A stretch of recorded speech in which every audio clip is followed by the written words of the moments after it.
and it's another day in it. So I haven't really got much done. I've just cleared a little bit of a mess here, and I'm getting ready to start installing some of the battery cells.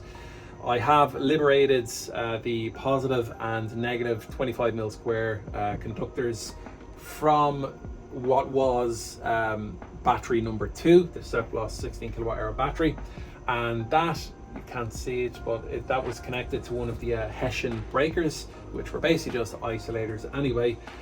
Reason why I'm doing that is I'm going to be reusing the holes that these guys are going down through. I'm going to enlarge those holes, and I'm going to be reusing those to connect the 50 square cable from the battery packs down into the bus bars that are still underneath the cabinet. What do I need to do? I need to show you my little plan here. Now, as you can see, Microsoft paint job, we have a lower bank and we have an upper bank. And if you can see here, we have cells 1 to 8 here. So just focusing on the lower bank. If I'm having cell number 1 here, then we have 2, 3, 4, 5, 6, 7, 8. And just imagine that this box of drill bits is cell number 8. Looking at the lower bank, number 8 has its positive pin right here on the outside. Now, I'll be connecting all of those, so you know, we'll have 1, 2, 3, 4, 5, 6, 7, 8, and they're going to be, you know, turned each way, so we'll lay them the usual route. And then we're going to have the upper bank. So the upper bank is going to be stacked on top of the lower bank, on a shelf, something to support it. I'm not just going to lay them down directly on the cells, so it will be supported. The upper bank, cell number 9 is what we're going to pay attention to here. That's the negative. So we have the positive from cell number 8 out here, and the negative from cell number 9 directly above it. We're going to get some 50mm square cable, and we're going to connect the positive from cell 8 to the negative of cell number 9, and then we'll continue on building the pack. So it'll be 9, 10, 11, 12, 13, 14, 15, 16. Right, so once we have the pack built, ignore the way the blue is going directly here. So the blue will go through the JK BMS, which is of course the negative cable. And after the JK BMS, both the blue and the red are going to go through an MCB or MCCB. Now, that's not going to be used as a trip device, so to say. It's going to be one of these large molded MCCBs. And I am just going to use this as an isolation device. So any questions about will it trip for this reason or that reason, don't even ask. It's just an isolation device. It's exactly what I have here. It's just a higher rating. Right, from there we connect to the buzz bar. Oh yes, after the buzz bar, that's when we have our T-fuse. So somebody was asking in the 8 kilowatt installation video, what did you do with the T-fuse? He didn't mention it. Well, I did already answer that question today, but this is the T-fuse holder. It's an absolute beast. And this is the T-fuse. It's a 200 amp, 125 DC max. So this will definitely do the job. Here we go. Happy days. I have 2 of those fuses. I haven't decided whether I'm going to put the T-fuse before the buzz bar, isolating each of the packs individually, or if I'm just going to put it between the inverter and the buzz bar. I think it's going to be the latter, because there's going to be enough protections built in anyway. And I don't think I'm going to go any more than 2 battery packs, so 2 30 kilowatt hour battery packs. That's really all I'm ever going to need. Fingers crossed.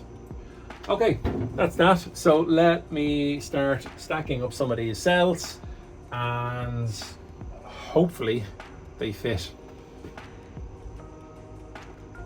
All right, I'm gonna open up this first box here.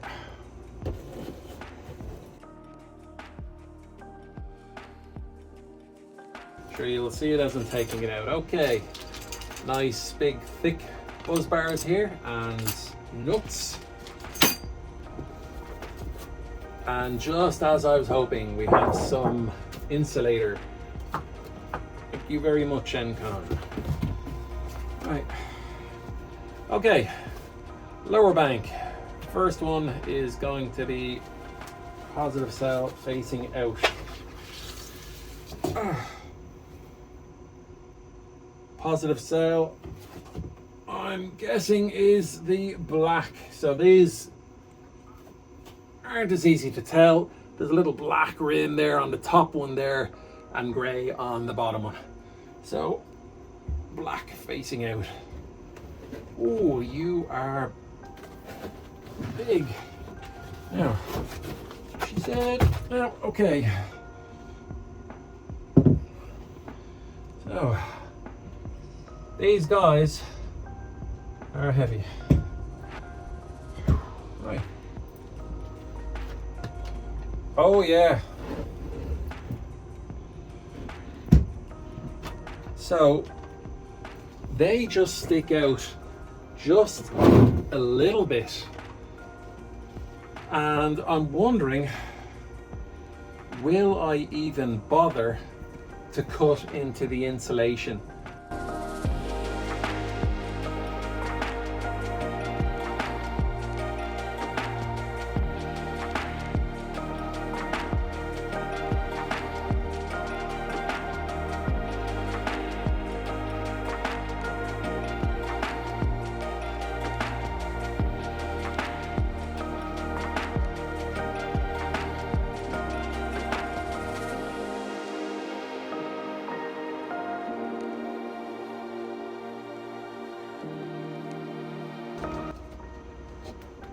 Okay, that's the bottom row all set up, well, all in place, and yes, I actually have a little bit of room there. So consideration, I might like wedge a couple of boards here in between them, and that'll give a little bit of compression if I want, but I'll probably actually just leave it as is. I'm not really looking on compression. I'm not looking to get the absolute maximum efficiency in cycles or anything like that. This is going to last me for years, probably, I don't know, 8, 9, 10 years, maybe more. I don't need to eke out an extra year or two by compressing them and making my life harder during the setup. So maybe I'll just leave them as they are. I did put them in the wrong orientation. That's okay, easily fixed. All I have to do is slide one out.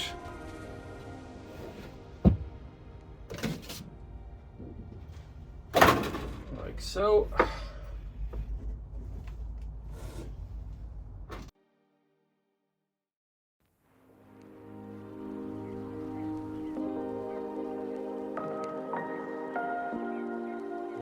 We have bank number 1, lower bank. First one facing out is negative, and last one facing out is positive.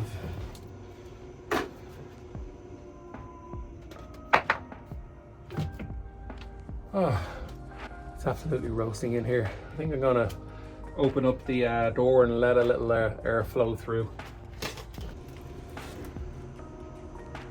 So I'm having second thoughts, just rethinking here. I think I'd probably just be giving myself unnecessary extra work if I'm putting trim pieces around here to kind of cover the batteries. So rather than adding stuff on, I think I'll just take away. I've put one of these batteries up here, and there's literally just enough space that the top of batteries will be safe, and I'll get the shelf directly on top of these. It won't be sitting on top of them, of course. I'm going to build a shelf across. It'll be mounted between these 2x4s, and what I'll do is I'll get some, I think my father-in-law has some 10mm OSB, maybe 12mm, and I'll lay it down there, and that'll hopefully be enough to hold everything in place. So The insulation is in two sections here, so I have the bottom section which I can pull out now, and then if and when I'm doing the second battery bank, I'll just take out the top section. So let's go with the bottom section first.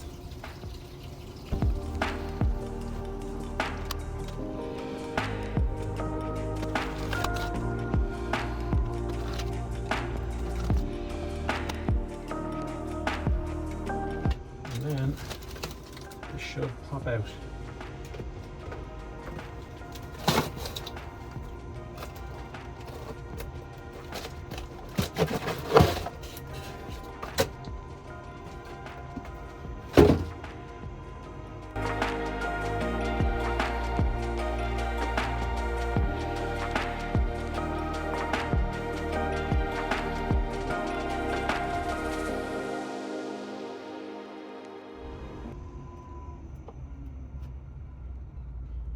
There's the postman delivering, no doubt something battery related.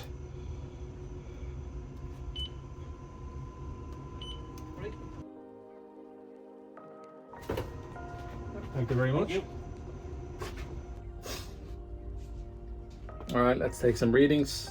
Set it to a DC voltage, of course, and just hang that up there.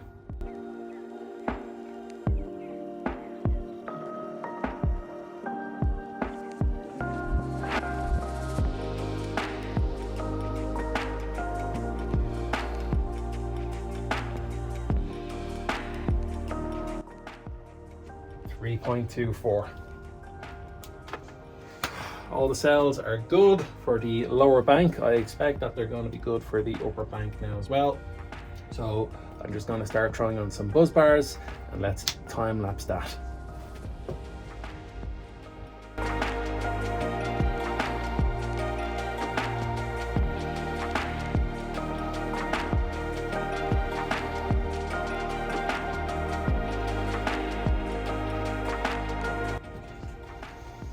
Buzz bars are just laid in loosely there, so I'm gonna kind of leave that now as it is.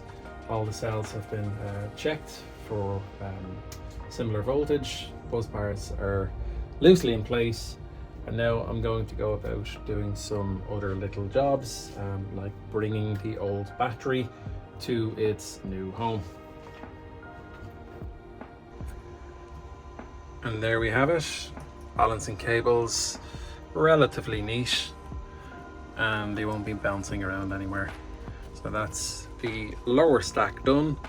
We just need to get a lug on here because this is the positive cell 8 and it needs to connect to negative cell 9. So we need a length of a 50 mil square. It's going to come up here and onto the cell, and then this one here, this is negative cell number 1. That's going to connect directly to the BMS.